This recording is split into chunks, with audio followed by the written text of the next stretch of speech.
starts now.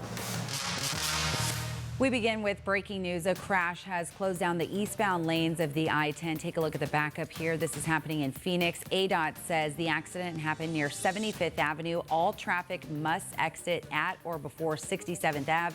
We don't know yet what led up to the crash or the extent of the injuries of those involved. There's also no word at this time when the eastbound lanes will reopen.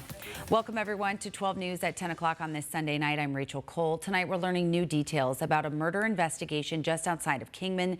A cardboard box containing the remains of a Las Vegas woman were found in the remote area of the desert. 12 News journalist Gabriela Becerra joining us live in studio tonight with the latest on this investigation. Gabby. Well, Rachel, it was 1 month ago today that Carolyn Ann Bosher was found dead in the Arizona desert, more than 100 miles from where she had been living. Her family is searching for answers and justice in her case. I still can't wrap my head around it. Family of Carolyn Ann Bosher are holding these photographs of her extra close. Very, very sweet person. She would give you her last dollar if you wanted it, the shirt off her back if you needed it. The pictures contain decades of memories with loved ones, including Bosher's younger sister, who asked not to be identified. She tells me Bosher was talented and smart, teaching her how to read and write as little girls. If I did good, she had like these little stickers she would put on my paper and pretended like we were playing school. 1 month ago, she received a heartbreaking phone call. It was horrifying.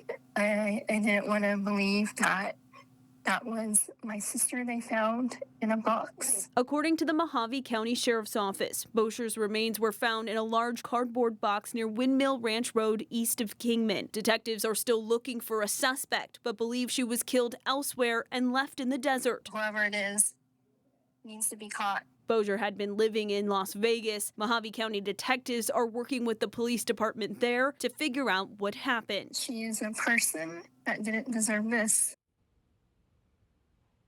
Anyone with information about this case is asked to contact detectives by calling 928-753-0753. Rachel? All right, Gabby, thank you for the latest on that investigation. We appreciate it. Meteorologist Lindsay Riley standing by now with a closer look at our current conditions as we head into the first full week of October. Lindsay? Yeah, actually, we are looking at pretty nice temperatures to start off the upcoming work week. Not as cool as we were today. Today, we only topped out at 89 degrees, so we were below average. But you can see a warming trend. Tomorrow we hit 94, 97 on Tuesday, and yes, we do have more triple digits in the forecast for Thursday as well as Friday. As far as our triple digit tally for the year, we're up to 121 days. Typically, we see our last 100-degree day by today, so we're going to be a little bit after the average this year. We're already 10 days above average, but the most we ever had was back in 2020 at 145 days. Today, our normal high, 93, and we topped out at 89. So it was a gorgeous Sunday out there. But as you saw, temperatures are going to be heating up. And yes, we have 2 more days this week where we're going to top out at 100. Now, out the door tomorrow morning, we're going to be actually greeted with some 60s early in the day, 6 a.m. Even at 8 a.m., we're at 70. But then we're going to warm up to about 87 by noon and 90s as we head into the afternoon. Barely even a cloud in the sky tomorrow. Beautiful Monday up in Payson. Very pleasant temperatures, mid 70s by the mid-afternoon. Wind speeds have come down considerably. And in Prescott, we're also looking at mid 70s tomorrow. Lots of sunshine, no rain as of yet. But we are tracking rain chances rising for the end of the week. This is the heavy rain outlook. And as we get closer to Friday, Saturday, and next Sunday, rain chances will start to go up. And these are the areas that could see the heaviest rain. A closer look at those rain chances coming up in my full forecast. Rachel? Looking forward to it. Lindsay, thanks for tracking that for us. A man is in critical condition after being stabbed during a fight overnight in an Old Town Scottsdale alley. Police say it happened just after midnight near Indian School Road and Goldwater. That's right behind the bar Wasted Grain. Officers say the suspect, 26-year-old Ty Salisbury, allegedly tried to leave after the stabbing, but security stopped him. He was then taken to the hospital for his injuries before police arrested him for assault and disorderly conduct. We don't know yet what led up to that fight. A road rage incident turned violent on Phoenix's Loop 202. Authorities found a man who had been shot near a Quick Trip gas station off the freeway in Buckeye. They say one driver shot him somewhere along the Loop 202 after arguing with him at a red light. That was near 75th Ave and the I-10. The victim was taken to the hospital with minor injuries. Police are still searching for a suspect, so if you have any information, call 480-WITNESS. A man has been arrested after crashing his car in Phoenix while driving under the influence. Police say it happened just after 3 o'clock in the morning near 7th Street and McDowell. Crews had to pull Alejandro Cervantes from his car, and he was having a bit of trouble with a breathalyzer test. After he was treated at the hospital for minor injuries, police arrested him. He's now facing a DUI charge. A motorcyclist is dead after crashing into another motorcycle near Mesa Gateway Airport. This happened just before 10 o'clock this morning near Sossaman and Rittenhouse Road. The other motorcyclist was taken to the hospital to be treated. We don't know yet the names of those involved. A homeowner is displaced tonight after a fire broke out at their Phoenix home this afternoon. Crews arriving near 32nd Street and Thomas just after noon to find smoke coming from that single-story house. They quickly put out the flames and nobody was hurt. They're working on the cause of that fire. Tonight, we're keeping you in the loop on everything happening over in the West Valley with a big celebration for the city of Peoria tomorrow. Amcor Technology is breaking ground on their brand new semiconductor advanced packing and test facility. It's going to be near the Loop 303 and Lake Pleasant Parkway. Once it's complete, it's going to be the largest facility of its kind in the United States. Arizona leaders and industry officials are set to gather for the groundbreaking ceremony tomorrow afternoon with speeches from Governor Katie Hobbs, Senator Mark Kelly, and Senator Ruben Gallego. Production is set to begin in early 2028. During negotiations over the federal government shutdown, Republicans have accused Democrats of pushing for taxpayer-funded health care for undocumented immigrants. Democrats have called that a lie, so we've got a closer look at this particular claim for you tonight.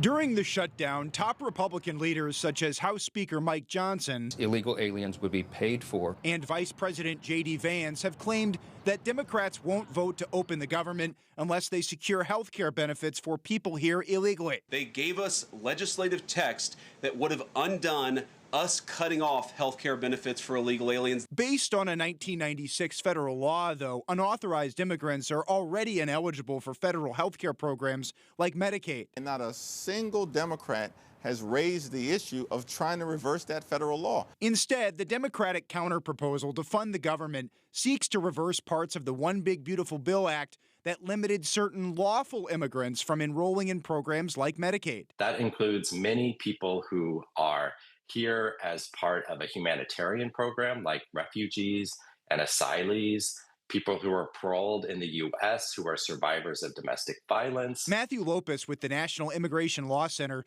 notes that these groups are not considered undocumented. What Congress did this last summer did not affect the eligibility of undocumented immigrants at all. There is a separate provision in the law that reduces federal reimbursements related to emergency care for undocumented immigrants. But even if Democrats successfully repealed that, hospitals would still be obligated to provide this care under federal law.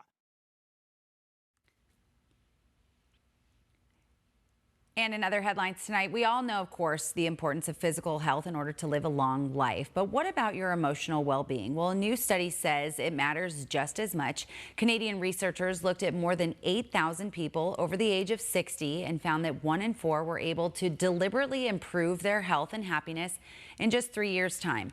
Key factors included social support, a positive mindset, and healthy habits.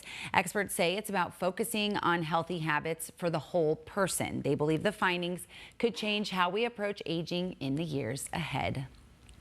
And speaking of good health, how about this? A Young Valley mom and neurologist recognized for her aggressive battle with breast cancer during the Arizona Cardinals game at State Farm Stadium earlier today. And as 12 News journalist Tricia Hendricks shares, today Dr. Zeman was among numerous cancer survivors recognized by the team. Take a look. We're neurologist. Valley Mom and neurologist Dr. Glennis Zeman among a group of cancer survivors recognized by the Arizona Cardinals for their courageous battle with cancer. This is the 16th year Cigna Healthcare has teamed up with the Arizona Cardinals and the American Cancer Society to not only honor survivors, but also to educate the community about preventive screenings and early detection. It's all part of the NFL's Crucial Catch, an initiative created to promote early cancer detection, something Dr. Zeman continues to raise awareness about. I was diagnosed in February of last year with breast cancer after finding a lump myself. Dr. Zeman works at Barrow Neurological Institute at Dignity Health St. Joseph's Hospital and Medical Center. She's also the director of the Barrow Brain Injury and Sports Neurology Center, and she serves as an unaffiliated neurotrauma consultant for the NFL, monitoring concussions on the sidelines of NFL games. It was in February of 2024 her cancer journey began. I wasn't getting mammograms yet, and it's one of those kind of, I hope I saved my own life. Doctors diagnosed her with triple-negative breast cancer. Luckily, by the time I found it, it had not spread anywhere.